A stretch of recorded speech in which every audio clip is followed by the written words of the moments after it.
Hi viewers, welcome to our channel. ప్రస్తుతం మనతో పాటు సీనియర్ జర్నలిస్ట్ దాము బాలస్ అన్న వారితో మాట్లాడు. నమస్కారం సార్. నమస్తే. సార్, ఆర్జీవి గారి వ్యూహం సినిమాకి తెలంగాణ హైకోర్టు మరోసారి షాక్ ఇచ్చింది సార్. సో పాత సెన్సార్ని క్వాష్ చేసేసి ఇంకో సెన్సార్ ఇవ్వాలని చెప్పేసి ఇటు ఆదేశాలు జారీ చేయడం జరిగింది. మరి ఏం జరుగుతుంది వ్యూహం సినిమా పట్ల సార్? ముందుగా కొద్దిగా హిస్టరీ చెప్పుకుంటే వ్యూహం సినిమా ఆయన ఎప్పుడో అనౌన్స్ చేశాడు. నవంబర్లోనే రిలీజ్ అనేది కూడా ప్లాన్ చేసుకున్నారు. అవును. అయితే లోకేష్ ఎందుకనో మరి సీరియస్గా తీసుకున్నాడు ఈ సినిమా మీద. నిజానికి చాలామంది తెలుగుదేశం వాళ్ళు కూడా అది ఆశ్చర్యమే, ఎందుకు ఇంత సీరియస్గా తీసుకోవాలి, ఆయనది ఎలాగో వన్ డే కూడా ఆడదు, సీరియస్గా తీసుకోవడం వల్ల ఇంకా పాపులర్ అవుతుంది, ఇంకా ఈ ట్రైలర్లు ఈ విజువల్స్ వదులుతూ ఉంటాడు ఆయన. ఏముంది, కట్ చేసి బిట్లు వదులుతూ ఉంటాడు.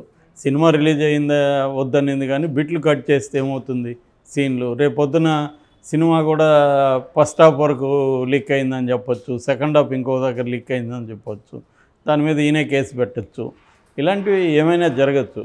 ఎందుకు ఇంత రచ్చ చేసుకుంటున్నాడు అనేది చాలామందికి డౌట్. మేబీ ఏదో ఆయన కారణాలు ఏమున్నప్పటికీ సీరియస్గానే తీసుకున్నారు. మేబీ వాళ్ళు ఏంటంటే తెలుగుదేశం వాళ్ళు ఎట్టి పరిస్థితుల్లో ఏమాత్రం కూడా డ్యామేజ్ కాకూడదు, మన ఇమేజ్ దెబ్బతినకూడదు అన్నది వాళ్ళకు ఉన్నట్టుంది. కానీ వాళ్ళని యాత్రను వదిలేశారు. యాత్ర ఇప్పుడు ఫిబ్రవరి 8న రిలీజ్ అంటున్నారు. దాని మీద ఏమీ వాళ్ళు వేయలేదు. దాంట్లో కూడా జగన్ బయోగ్రఫీ ఉంది, జగన్ని ఎలివేట్ చేస్తున్నారు. ఆటోమేటిక్గా జగన్ ఎలివేట్ చేస్తున్నారంటే ప్రత్యర్థుల్ని తక్కువ చేసే కదా, విలన్గానో తక్కువ చేసే చూపిస్తారు. మరి దాంట్లో లేదు. అంటే ఒక కారణం ఏంటంటే ఈయన చంద్రబాబుని పోలిన మనిషిని పెట్టడం, పవన్ కళ్యాణ్ పోలిన మనిషిని పెట్టడం, ఇటు లోకేష్కి ఆప్ట్గా ఉండే క్యారెక్టర్ని పెట్టడం, వీటి వల్ల కొంత ఇబ్బంది ఉండొచ్చు. ముఖ్యంగా చంద్రబాబుని పోలిన మనిషి అతను పట్టుకోగలిగాడు. ఆ మెస్లో పనిచేసే ఒక అతను అప్పట్లో ఆ వీడియో వచ్చినప్పుడు అతను ట్రై చేశాడు కూడా, ఇతను అడ్రస్ ఎవరైనా ఇవ్వండి అని కూడా అడిగాడు. మొత్తానికి అతను పట్టుకొని, అతనికి యాక్టింగ్ రాదు, ఏం రాదు, అయినా కూడా అతను అలాగే ఉన్నాడు కాబట్టి అతను కొంచెం పాలిష్ చేసి పెట్టారు. ఈ మధ్యన అతను ఇక్కడ మాలో మెంబర్షిప్ కూడా తీసుకున్నాడు. సో ఏమైనా అతన్ని ఇంకా రెగ్యులర్గా సినిమాలు తీస్తూ ఉంటాడు చంద్రబాబు మీదని అతన్ని వాడుతున్నాడు రెగ్యులర్గా. అది ఒక ఆశ్చర్యకరమే, అలాగే ఉండడం ఆ మనిషి అదంతా. సో కొద్దిగా మిమిక్రీ ఆర్టిస్టులను పెట్టుకొని చంద్రబాబు వాయిస్ లాగా డబ్బింగ్ చేపించడం, ఇవన్నీ ఆయన చేస్తాడు. సో దానివల్ల నిజానికి ఏమి ఎఫెక్టివ్గా ఉండట్లేదు సినిమా. రియల్గా ఉన్నవాళ్ళలాగా పెట్టుకోవడం వల్ల సినిమా ఏమి ఎఫెక్టివ్ అయిపోదు. కానీ దానివల్ల జనంలో విపరీతంగా డిస్కషన్ వస్తుంది. అవును, సిమిలర్గా ఉండడం వల్ల. అందుకని యాత్రకు రానంత చర్చ దీనికి వ్యూహంకి వచ్చింది. ఎందుకంటే ఈ సిమిలర్ క్యారెక్టర్ దాంట్లో కూడా అలాగే కానీ పెట్టుంటే మేబీ లోకేష్ కూడా వేసి ఉండేవాడు. సో ఇది మేజర్ సమస్య దీంట్లో. రెండోది ఆ క్యారెక్టర్ల డైలాగులు కానీ ట్రైలర్లో వచ్చింది కానీ టీజర్లో వచ్చింది, ఇవన్నీ చూస్తే పవన్ కళ్యాణ్, ఈయన చంద్రబాబు, లోకేష్ వీళ్ళందరూ విలన్లు అయినట్టు, జగన్ హీరో అయినట్టుగానే ఆయన చూపించాడు. అది ఓపెన్గా కూడా ఆయన చెప్పాడు. సో ఆ రకంగా ఆయన పర్సనల్గా తీసుకున్నట్టు కనబడుతుంది.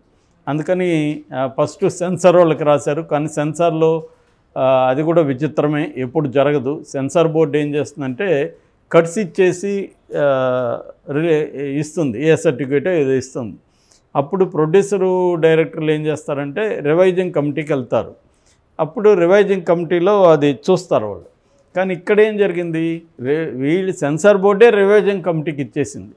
అంటే ఎందుకు ఈ గొడవ, ఈ వివాదం అన్నకి వాళ్ళు చేతులు ఎత్తేస్తారు. దాంతో రీజనల్ సెన్సార్ బోర్డు అంటే మిగతా రాష్ట్ర సభ్యులు కూడా దాన్ని చూశారు. నాగభరణ లాంటి కన్నడ మంచి డైరెక్టర్ ఆయన, అలాంటి వాళ్ళు కూడా ఆ మెంబర్షిప్లో ఉన్నారు, మెంబర్లలో. సో వాళ్ళు చూసి వాళ్ళకి ఓవరాల్గా ఇదేమి పెద్ద అబ్జెక్షనబుల్గా కనబడలేదు వాళ్ళకి. మామూలుగా సినిమాటిక్గా చూసుకున్నప్పుడు వాళ్ళకి ఏంటంటే రియల్గా ఏంటి ఇదంతా వాళ్ళకి అనవసరం కదా, ఒక సినిమాగా ఇదేముంది. అట్లాగే డిస్క్లైమర్ వేశాడు, ఇది ఎవరిని ఉద్దేశించి తీయలేదని. ఇవి వాళ్ళు వదిలేశారు. నిజానికి ఇదేం కొత్త కాదు, ఇండియాలో అనేక సినిమాలు ఉన్నాయి. యాక్సిడెంటల్ ప్రైమ్ మినిస్టర్ అని మన్మోహన్ సింగ్ లాగే ఉండే అతను పెట్టి తీయలేదా, ఇందిరాగాంధీ లాగే పెట్టి ఎమర్జెన్సీ తీయలేదా, ఇప్పుడు వాజ్పేయి మీద సినిమా వస్తుంది. మనకి చాలా ఉన్నాయి. ఎన్టీఆర్ పీరియడ్లో 6 డజన్ సినిమాలు కృష్ణనే తీశాడు ఎన్టీఆర్ లాగా పెట్టి. నిజానికి ఎన్టీఆర్ ఆయన సెన్సార్ బోర్డుకినే కొట్లాడిన వ్యక్తి చాలా సినిమాలలో. సో అందుకని ఆయన కూడా దాన్నేమి పట్టించుకోలేదు ఆ సినిమాని. సో అలాగా ఉన్న ఇది నాకు తెలిసి ఫస్ట్ టైం ఇలాగా ఒక సినిమాని కోర్టు రిజెక్ట్ చేసి, సెన్సార్ బోర్డు సర్టిఫికేట్ని రిజెక్ట్ చేసి మళ్ళీ చూడమన్నాం. ఇప్పుడు మళ్ళీ చూసి అదే సెన్సార్ బోర్డు నాకు ఉండే డౌట్ ఏమంటే, ఈయన కోర్టు మళ్ళీ చూడమనింది తప్ప మళ్ళీ చూసి ఏం చేయాలో చెప్పలే. మళ్ళీ చూసి మళ్ళీ ఇస్తారు సేమ్ సర్టిఫికేటు. అప్పుడేం చేస్తుంది కోర్టు? మళ్ళీ చూడమనింది అంటే నాకు అర్థమైంది ఏమంటే కావాలని లేట్ చేయడం కోసమే చేస్తున్నారేమో అనేది అర్థమైంది. అంటే ఒక కామన్ మ్యాన్గా ఆలోచించినప్పుడు దీని వెనక లాజిక్ ఏమి కనబడలే నాకు. అంటే ఇది నాకు తెలిసి అయితే ఫస్ట్ టైం కోర్టు మళ్ళీ సెన్సార్ సర్టిఫికేట్ని రద్దు చేసి మళ్ళీ సెన్సార్ బోర్డు చూసి మళ్ళీ చెప్పమనడం అనేది నాకు తెలిసి నేనైతే ఎప్పుడు వినలేదు. జరిగిందేమో గతంలో తెలియదు నాకు. నేనైతే ఎప్పుడూ వినలేదు. ఇది ఒక విచిత్రమైన కేసు అని చెప్పట్టు. అట్లాంటప్పుడు సెన్సార్ బోర్డు ఎందుకు? ఇంకా సెన్సార్ బోర్డుని పక్కన పడేసి కోర్టులే ఇది చేయొచ్చు కదా. సో సెన్సార్ బోర్డు ఏంటంటే దానికి ఒక స్వయం ప్రతిపత్తి ఉంది. ఆ సెన్సార్ బోర్డు మేము చూస్తారు. ఒక కానప్పుడు కోర్టుకి వెళ్ళినప్పుడు కోర్టులు, సుప్రీంకోర్టు కూడా చాలాసార్లు సెన్సార్ బోర్డు ఇచ్చినాక మేము కలుగు చేసుకోమని చెప్పింది తప్ప ఎప్పుడో రేరెస్ట్ కేసుల్లో సుప్రీంకోర్టు కూడా సుప్రీంకోర్టు కానీ హైకోర్టు కానీ ఆ సినిమాని చూడడానికి ఒక కమిటీని వేయడం అలాంటివి జరుగున్నాయి గతంలో. కానీ ఇలాగా సెన్సార్ బోర్డు సర్టిఫికేట్ని రద్దు చేసి మళ్ళీ సెన్సార్ బోర్డుని చూడమని చేయడం అనేది కొంత విచిత్రంగా అయితే ఉంది. ఎందుకంటే దీనివల్ల ఒక బ్యాడ్ ప్రెసిడెంట్ ఏర్పడుతుంది. అదేంటంటే రేపు నాకు నచ్చని సినిమా ఎవరు తీసినా మళ్ళీ నేను కోర్టుకి వెళ్ళి ఇలా చేశాననుకో, అప్పుడు ఇది ప్రాబ్లం అవుతుంది.